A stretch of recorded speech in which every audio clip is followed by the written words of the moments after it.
Pro review চ্যানেলে সবাইকে স্বাগত। আজকে এমন একটা সিনেমা নিয়ে কথা বলবো যেটা একই সাথে দর্শকদের হাসি, কান্না, রাগ, আদর এবং ভালোবাসার অনুভূতি দেয়। সিনেমাটি 2018 সালের, অনেকেই হয়তো দেখে ফেলেছেন, তবে যারা এখনো দেখেননি তারা দেখে নিতে পারেন ইনস্ট্যান্ট ফ্যামিলি সিনেমাটি। সিনেমাটি একটি কমেডি ড্রামা সিনেমা হলেও এতে সব ইমোশনই রয়েছে ভরপুর। সিনেমাটি কেন দেখবেন বা এই সিনেমার কি ভালো বা মন্দ সেটি আজকে আপনাদের জানাতে এসেছি।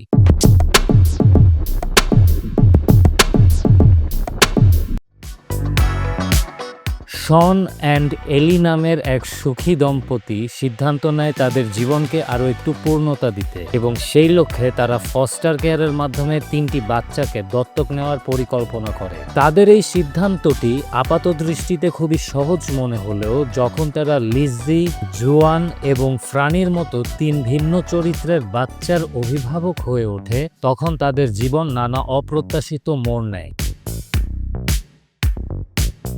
ইনস্ট্যান্ট ফ্যামিলি মূলত সেই জার্নির গল্প যেখানে একটি নতুন পরিবার তৈরি হওয়ার পথে আসা আনন্দ, বেদনা এবং ভালোবাসার মিশ্রণ অত্যন্ত বাস্তবসম্মতভাবে ফুটিয়ে তোলা হয়েছে। পরিচালক শন অ্যান্ডারসের মুনশিয়ানায় সিনেমাটি একই সাথে কমেডিক এবং হার্ট টাচিং হয়ে উঠেছে। মার্ক ওয়ালবার্গ এবং রোজ বায়েন শন ও এলির চরিত্রে চমৎকার অভিনয় করেছেন। তাদের পর্দায় রসায়ন যেমন সাবলীল, তেমনি বাচ্চাদের সাথে তাদের ক্রমশ গড়ে ওঠা বন্ধন অত্যন্ত বিশ্বাসযোগ্যভাবে দেখানো হয়েছে।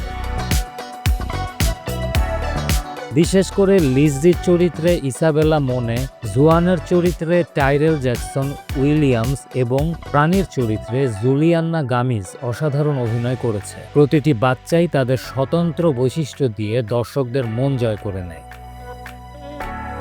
সিনেমার স্ক্রিন প্লে অত্যন্ত শক্তিশালী, যা হালকা মেজাজের কমেডির সাথে গুরুত্বপূর্ণ সামাজিক বার্তা সুন্দরভাবে মিশিয়েছে। ফস্টার কেয়ার সিস্টেমের ভেতরের জটিলতা, বাচ্চাদের মানসিক অবস্থা এবং নতুন পরিবেশে তাদের মানিয়ে নেওয়ার সংগ্রাম, এই বিষয়গুলো অত্যন্ত সংবেদনশীলতার সাথে তুলে ধরা হয়েছে। সিনেমাটি দেখায় যে একটি পরিবার শুধু রক্তের সম্পর্কের উপর ভিত্তি করে তৈরি হয় না, বরং ভালোবাসা, বোঝাপড়া এবং একে অপরের প্রতি যত্নের মাধ্যমেই একটি সত্যিকারের বন্ধন গড়ে ওঠে।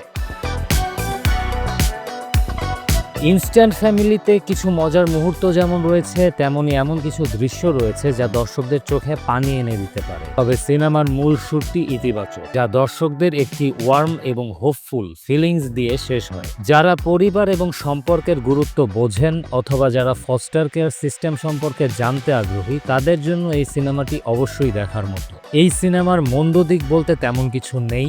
এটি একটি one time watchable feel good cinema. তবে যারা খুব বেশি ইন্টেন্স মুভি পছন্দ করেন তাদের হয়তো ভালো নাও লাগতে পারে। সব মিলে ইনস্ট্যান্ট ফ্যামিলি একটি সুন্দর, মজাদার এবং একই সাথে গভীরভাবে চিন্তা করার মতো একটি সিনেমা। এটি আমাদের শেখায় যে ভালোবাসা কোনো নির্দিষ্ট ছকে বাঁধা নয়, বরং অপ্রত্যাশিত পথেও সত্যিকারের সুখ খুঁজে পাওয়া যেতে পারে।